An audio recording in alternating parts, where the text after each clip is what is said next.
What's up guys, HK here bringing you another review on One Piece this week. Sorry about last week not doing any reviews. I was dead bloody tired and working as well, so yeah, I was too busy. Still kind of busy, but I need to do it, right? So here we go, since I didn't do last week, I have to do this week's. Yeah, last week's chapter was a bit surprising in terms of it's setting up the Riviera, something that Don Flamengo mentioned at the time. So now we're going there. I was kind of wrong about all of those, seeing returning characters at the wedding. Instead we'll be seeing returning characters, including Princess Vivi at the Riviera instead. It's going to be very curious how that's all going to pan out, especially with her father Cobra wanting to ask about the Void Century history stuff. So that's going to be interesting to see. I imagine a lot of bad stuff is going to go down, considering they did say that usually at these meetings that happen every 4 years, it's never a swell-ass meeting. Like, it's not like the UN where everyone's calm and professional. No, here things are like a riot. And we do see a lot of returning characters. We're going to see Warple, for example, which is surprising. Like, I only got my manga chapter for One Piece since I'm starting collecting it, and I got my recent issue where Warple's introduced. So it's funny that I get that issue, and then I'm reading this chapter last week, and he's in there. So I was like, oh, okay, that's surprising. And obviously we're going to see a lot of the other characters that we've seen from, like East Blue in it. So it's good to see all those characters come back. Not East Blue, sorry. Is it East Blue? No, the Grand Line. The Grand Line. I do want to say this. It does feel like the story is now kind of going full circle in a way.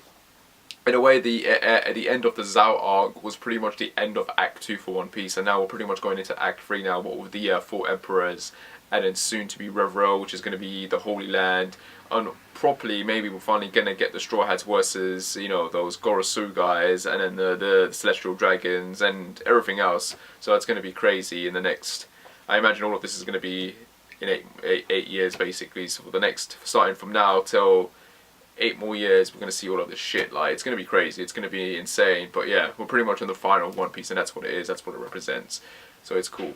This week's chapter was, I just got done reading it, and yeah, very funny chapter, very unexpected in terms of the many characters that appeared in this chapter, which was a welcome, nice surprise. So we kind of start off where we left off last chapter, with the revelation that the Revolutionary Army got pretty much destroyed.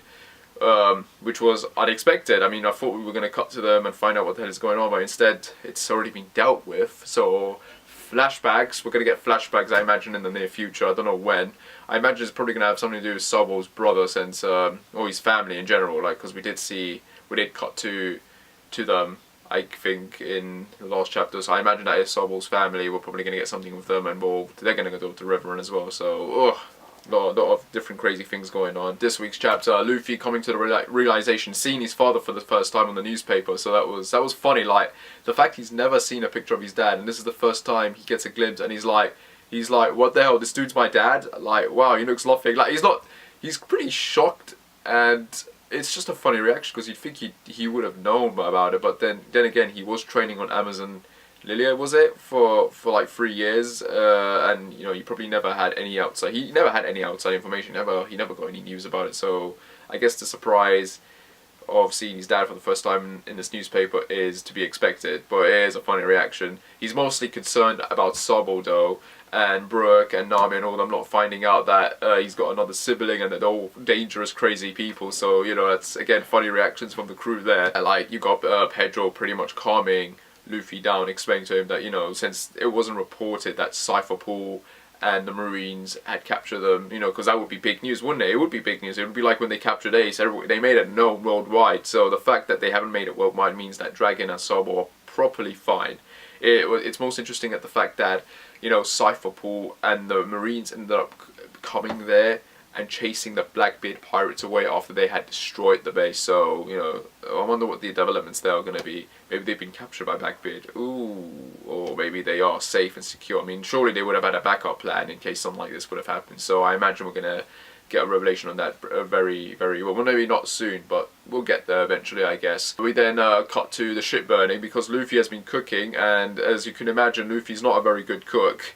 They end up getting caught in a storm as well, which is crazy. So a bunch of shit just happening, which is just not very good for them. In it's just one bad thing to another bad thing happening. So yeah, it's pretty hilarious. and Luffy's cooking is pretty much as terrible as you'd expect it to be. I mean, Sanji's not there, and you know, it's surprising he never bothered to teach these guys how to cook. You'd think he would sit there and teach these guys how to make a decent meal in case he's never around. But yeah, the food he makes is just utterly horrible. And then Nami goes to the storage room, I guess, to get more, and finds the entire storage pretty much empty because Luffy kept screwing up, and in the end decided to just use all the food altogether. And yeah, so they have no food, they're stranded, and they're pretty much going to be starving to death now. So yeah, they're screwed. They're pretty much screwed at this point in time. We're probably going to get a chapter of them fishing or something. That's going to be funny to see. We then cut to Zou. We do go to Zou back for a moment where Wanda finds out that Carrot is on the with Luffy and them lot. So she's a bit annoyed with that, but also glad that she knows where she is now. And you've got the Duke pretty much explaining that, you know, they need to prepare for their enemies to be returning, because, you know, Jack found them, they used the Viva card. How did they get that? You know, all these little revelations, all these little things. You know, it's gonna be, you know, it's gonna be curious to know what the answer to those are. We also find out that Jack is alive. I mean, this dude should be dead. He should have drowned to death, and instead he's alive. He's at the bottom of the ocean and he's stuck in rubble, and he's waiting. He's just waiting for someone to come and get him out. He looks like a fishman, to be honest, with those teeth and that, with his mask on. So I don't know. Is he a fishman? Can he breathe underwater? I'm not too sure. I don't know what the hell's going on with Jack's character, but yeah, he's pretty much trapped there and waiting for rescue. We then cut to, unexpectedly, to an unknown country, where it's revealed to be Kaido's hideout. And Kaido, yeah, very unexpected, but he's crying his goddamn eyes out. He's drinking himself stupid, and he's drunk as high as he can be, and he's just crying his eyes out at Jack failing to having rescued Don Flamengo. Don Flamengo getting his ass kicked. The whole Smile Trade Union thing just going out of the bloody crapper because of Law and Luffy, and he's pissed. He goes into his little raging drunk mode and he gets pissed. And yeah, like, it's just an unexpected sight to behold to see Kaido like that. But yeah, he goes from this crying, sad, big guy to this crazy, rageful guy, and then we get another big revelation, which a lot of people you know, predicted, which is that Kid and his crew were captured, and we get a glimpse of Kid locked up in that cell, and he looks owned. He looks pretty much half dead, which is again totally unexpected. Again, was it totally unexpected? I guess no. I mean, one of his crew members from the previous chapter we did find out was talking to Kaido, so there was obviously some sort of betrayal. Maybe his crew defected and joined Kaido's crew, and Kid refused, because Kid would refuse. He wouldn't join Kaido. He's like Luffy in terms of his attitude of being his own man. He wouldn't join someone else's crew. So yeah, this dude is half dead in a cell, bleeding out. God knows what's gonna happen to him. He's probably gonna get rescued and probably join Luffy and his crew, only to stab them back when it comes to fighting or joining forces with Shanks. Predictions there, I'm guessing. So yeah, Kaido is on a warpath now. He wants Luffy and Law's head. So yeah, as expected.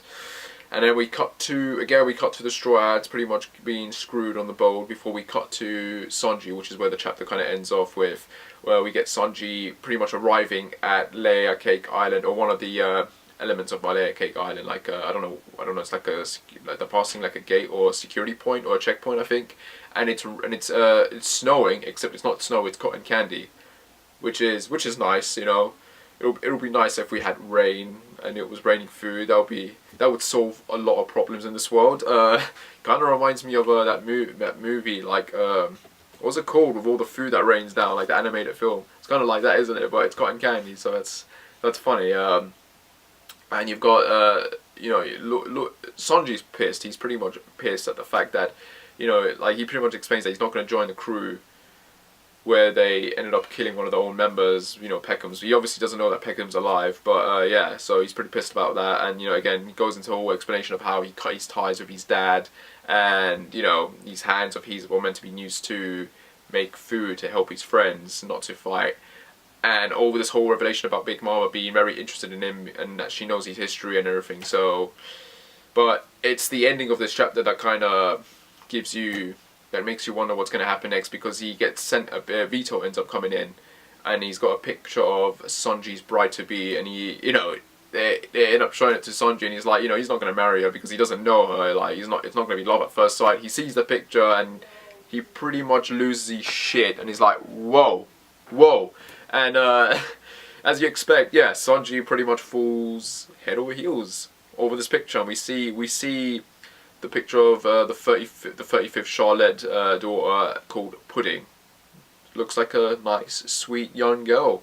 So yeah, that was surprising. I honestly thought it would be Bonnie, maybe. I don't know why I thought it would be Bonnie. I mean, I imagine they would capture her or something, but no, that didn't happen. I do think her character is going to be involved in this arc, and I do think she is one of the daughters of Big Mom, so she's somehow going to come into this, I think. But yeah, Sanji seeing that picture and falling in love immediately, I mean, I imagine he is going to get married. I do think he is going to get married. I think there was a foreshadowing that, yeah, he is going to get married to her, and that she might end up being the next Straw Hat crew member. Maybe not. Maybe it's going to be Carrot.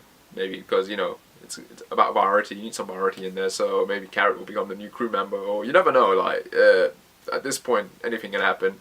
But it will be a nice welcome addition to have a female crew member, because we have too many guys, man. So come on, some ladies would be nice.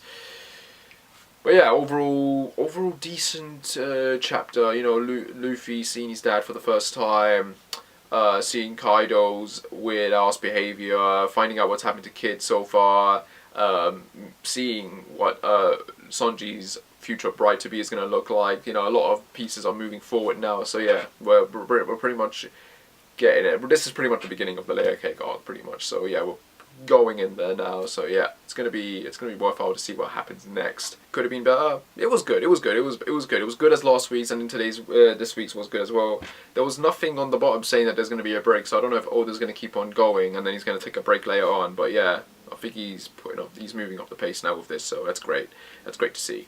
Anyway guys, I hope you liked my review on this. Sorry if I'm not around all the time. Again, I got work, I'm working and trying to sort all the shit out, so I'm always busy, and also I'm playing games and watching anime, and when I do that, I tend to dismiss my other duties. So yeah, I'm a busy guy, so I apologize if you don't get updates all the time. But, you know, I'll be, usually after every week or two, I'll try and get a video out, but yeah, that's just me. I'm a slowpoke. I'm lazy. That's what it is. Anyway, guys, hope you liked the review. As usual, like and subscribe. Please like and subscribe. It will be nice to know that you care. Do comment below, you know, ask some stuff. I don't mind. And yeah, I shall see you when I shall see you. Take care and bye.